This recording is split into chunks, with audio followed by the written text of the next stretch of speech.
السلام عليكم حبايب المتابعين، طمنونا عليكم. رجعنا لكم مثل ما وعدناكم. اليوم عندنا حلقة ودردشة بما يخص طب الأطفال. اليوم عندنا دكتور غني عن التعريف، دكتور الميزة اللي فيه يتكلم أيضا العربي، معروف في شمال باطنة بالتحديد في سحار. معنا اليوم الدكتور والاختصاص الدكتور سالم طه. السلام عليكم دكتور. وعليكم السلام. كيف الحال؟ كيف أولاد؟ خير؟ سؤالنا راح يكون اليوم مع الدكتور مثل ما طلبوا المشاهدين، ما هي الطريقة الأمثل والصحيحة لتغذية الطفل والمساعدة البديل، ما نقول بديل للأدوية ولكن المساعدة للأدوية. وعليكم السلام محمد، شكرا جزيلا. الحين بالله زيادة مشكل موجود. شكو دائما ما في بس شكو، ما في بس أولاد، ايفن كبير نفر دائما زكام قحة حرارة جسم تعبان، هذا نمونة تكليفي موجود. كل مشكل الحمد لله علاج موجود، علاج يعني شرب دواء، علاج موجود، بس بدون شرب زيادة دواء علاج موجود. كيف طريقة هذا؟ ان شاء الله اذا اكل زين، شرب ماء زين، اكل طريقة يعني خضروات فواكه، اذا اكل هذا طريقة زين، التهاب مشكل جسم تعبان جسم صح، هذا كله موجود ان شاء الله زين.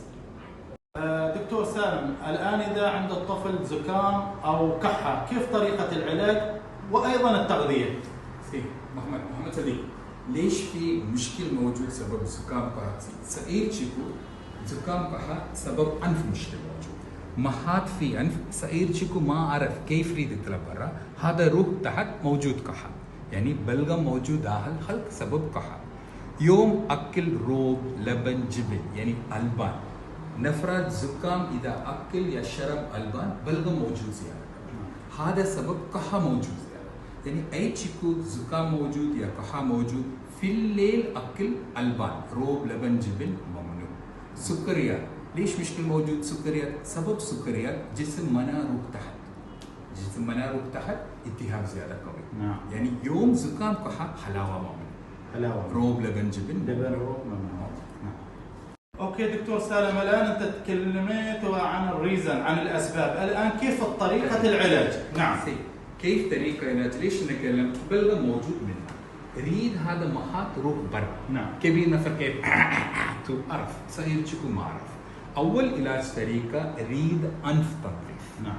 استعمال ماي ملح انف بها، هذا نمونه في انف تنظيف موجود. ثاني طريقه بلغم موجود منها، هذا ريد جلدي روح برا، زين دواء شرب دافي هرماي، ما ريد شرب بارد. نعم. وقت جسم تعبان بارد ماي ممنوع، بارد عصير ممنوع، ريد شرب شوربه. ليش يكتب داخل الكتاب دجاج، سوب دجاج يعني شوربه دجاج، هذا زياده فائده موجود. بس مشكل منك ليش؟ دجاج شوربه موجود، استعمال نشا، استعمال شوفان داخل شوربه، هذا ما في فائده. وقت جسم مريض ريد كلير سوب يعني بس دجاج ماي ملح كركم توم زنجبيل، كركم توم زنجبيل، هذا مضاد حيوي، طبيعي مضاد حيوي. ما في مشكله مشان طفل زنجبيل 9 شهر، فوق عمر 9 شهر شويه زنجبيل ما فيها اي مشكله. ممتاز. تحت 9 شهر ملح ممنوع، كركم ممنوع، توم ممنوع، سكر موجود. تحت 9 شهر لا اكل هذا كله. فوق 9 شهر، فوق 9 شهر ما مشكله، ليش؟ بعد فوق 9 شهر كلا شغل نفس سيم كبير. نعم. تحت 9 شهر كلا ما في شغل زياده، هذا سبب شيكو دابان موجود. يعني كركم توم زنجبيل. إذا يريد استعمال فلفل لازم يريد استعمال فلفل حب، ما يريد أسود فلفل باودر، فلفل باودر ممنوع. يعني فلفل حب موجود، أسود فلفل حب موجود، هذا استعمال. واحد اثنين، هذا سوء زيادة فائدة موجود. نفس طريقة عدس شوربة، طماطم شوربة، يعني وقت نفر زكام كها شرب دجاج شوربة، عدس شوربة، طماطم.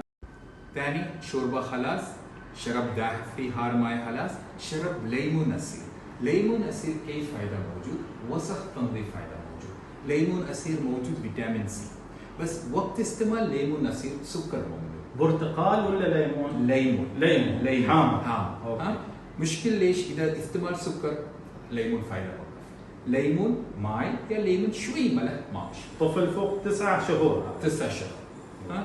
ثاني أكل فواكه، أناناس، جوافة، فيفاية. أناناس، جوافة، فيفاية، زيادة فيتامين سي موجود، حساسي ما في موجود. برتقال عنب فراوله كيوي ليش مشكل موجود؟ هذا حساسي فواكه. سيترس فروت شوي نفر حساسي موجود، سبب هذا حساسي زكام فها موجود. اناناس فيفايا جوافا ما في سيترس فروت بس فيتامين سي موجود زياده، يعني بدون حساسي فيتامين سي موجود على الجسم.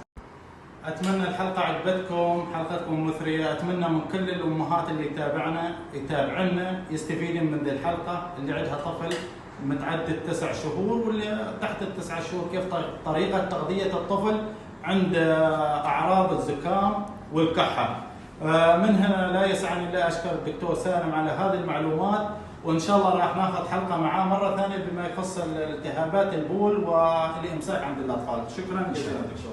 شكرا.